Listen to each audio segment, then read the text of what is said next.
গাড়ি চালাতে চালাতে রেডিওতে একটা খবর শুনলাম। খবরটা শুনে যেমন মাথাটা গরম হয়ে গেল, তেমন মনের ভিতরটা মানে কষ্টে ভেঙে যেতে লাগলো। সেটা হচ্ছে গাজায় এই মুহূর্তে প্রায় 14,000 বাচ্চা মৃত্যুর সঙ্গে লড়াই করছে। কারণ ইসরায়েল গাজাতে যে সকল হিউম্যানিটেরিয়ান গাড়িগুলো ঢোকে নিয়মিত, সেগুলো ঢুকতে দিচ্ছে না। এতে করে ব্রেস্ট মিল্ক রিপ্লেসমেন্ট যে দুধগুলো বাচ্চারা খায় এবং ছোট বাচ্চাদের যেই ধরনের নেসেসিটিসগুলো দরকার হয় হসপিটালগুলোতে, সেইগুলো পৌঁছাইতে পারতেছে না জায়গা মতন।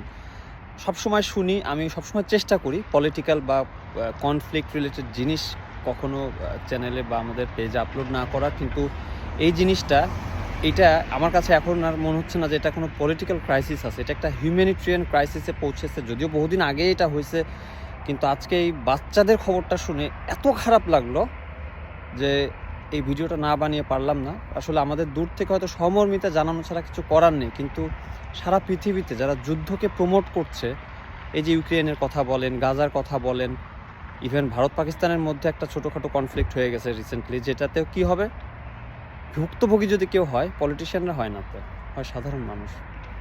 আশা করি বিশ্ব নেতাদের বোধোদয় হোক আর বন্ধ হোক যুদ্ধ।